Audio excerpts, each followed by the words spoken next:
Everybody good? Yes, sir. Okay, good afternoon. My name is Chief Joseph Rourke of the Pelham, New Hampshire Police Department. My last name is R-O-A-R-K. Thank you all for coming, and I appreciate you sticking with us being moved from spot to spot. I'm going to offer a preliminary statement on today's incident at the New England Pentecostal Church. After that, the New Hampshire Attorney General's office will be answering questions and offer a more detailed statement later today. Today, at 10:12 a.m., the Pelham Police Department received a call for an active shooter at the New England Pentecostal Church at 955 Bridge Street, Pelham, New Hampshire. Responding officers arrived within 3 minutes of the call. Upon arrival, a wedding was occurring at the church, and the police officers discovered a suspected shooter being detained and subdued by the guests of the wedding. They placed that individual into custody and arrested him. They then noticed two victims were suffering from gunshot wounds. They rendered medical aid to those two individuals. Those two individuals were transported from the scene by the Pelham Fire Department ambulances. The suspect was brought to our station at the Pelham Police Department. This does not seem to be a random event at this point. At least that's what preliminary investigation is telling us. That being said, the Attorney General and the New Hampshire State Police Major Crimes Unit will be taking on the remainder of the investigation. I also want to stress that there have been no deaths reported in relation to this shooting. And two wounded? Two wounded. Are they serious injuries? I don't know their exact condition, but they are gunshot wounds. What can you tell us about the suspect? Was he a guest at the wedding? What do we know about him at this point? The suspect arrived after the wedding began. What time did that wedding start? I'm not sure of that. Our call was at 10:12 a.m. When you said it wasn't a random shooting, could you elaborate on that? No, preliminary investigation is just telling us that it wasn't a random shooting. We understand there was also a celebration of life funeral happening today. There was a funeral scheduled for after the wedding. Is the shooting related to that? We don't know at this point. It's under investigation. Chief, during the wedding, you said that the people went and apprehended the shooter? Did Yes. they actually have him in their control when you guys got there? Yes, guests of the wedding subdued the shooter. What type of gun did he have? It was a handgun. Can you elaborate on guests subduing it? Did they have any of their own weapons, or they were able to just grab? From my understanding is they basically gang tackled him. There was a struggle ensued. Minor injuries occurred to the other guests who were in the struggle with the shooter. So was the shooter known by the people attending to the wedding? That's under investigation. What kind of gun was the shooter using? It was a handgun. Was the ceremony already underway?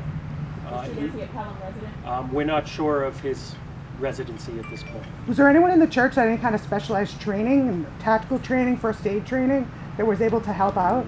I don't know that. I do know that our agency provided active shooter training to that church within the last year. Is there any reason to believe that the suspect had any kind of help from anyone else? That's under investigation. Can you tell us Does it anything appear about that the shooter was just spraying at random, or was he targeting anyone? Again, that's under investigation. We have a lot of witnesses to interview, as you might expect. Can you tell us anything about the victims? Were they employees of the church, parishioners? They were guests of the wedding and participants in the wedding. That's How all I many know. guests were at the wedding? What's that? How many people at the wedding? I would estimate 40. Or was this in the middle of the ceremony?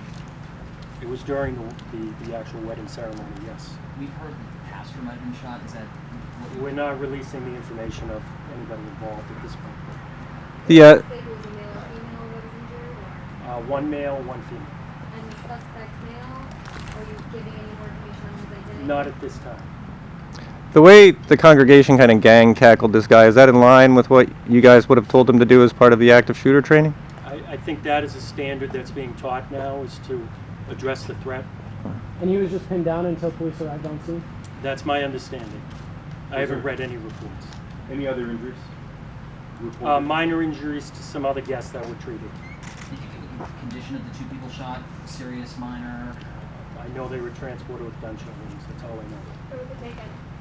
Who helped I'm us? not sure. Are you sure?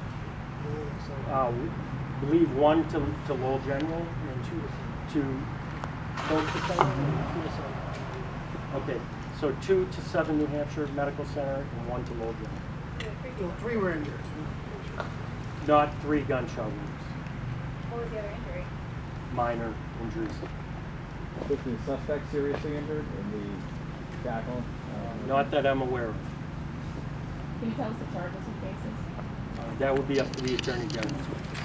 What's happening at the church right now? Right now, major crime is at the scene processing the church as a crime scene. And the shooter is in custody? He is. A male?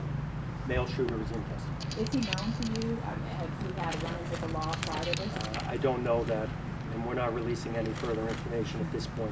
Do you know It's if still any a of- very active investigation. Do you know if any of the other wedding guests were armed? I don't know that. Are you able to give an age range for the victims, the male, female, children, No, adults? we're not ready to do that. Again, this is preliminary. The Attorney General's office will be available for more specific questions. If anybody has anything else, I'll take one more question. What are the next steps that investigators are going to be taking throughout the afternoon and through Well, major crime will process the scene, document the scene.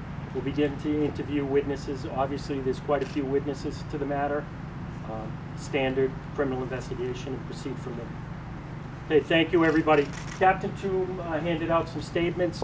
We'll also be releasing those through social media and through our Citizen Observer platform. AG office coming down to brief us at all? The AG's office has told me they will be making a statement at a later time, today or tonight. They haven't given me a specific time. Okay, and they'll be able to give more specific information than I can at this point. Would they do a press conference here or just an email? I believe it'll be here. They'll be available to answer questions. That'll be their choice. The last thing I will leave you with is, as the chief of police in town, I'd like to thank all the area agencies. We had local, state police, county, and federal assets that responded to help us with the investigation and the actual occurrence. So, Will the road be open or closed to traffic? the road is going to be closed until state police clears the crime scene up here. And why is that? I think they need some privacy to conduct a proper investigation. Thank you very much. Thank you you. for waiting. Thank you. Thank you, sir.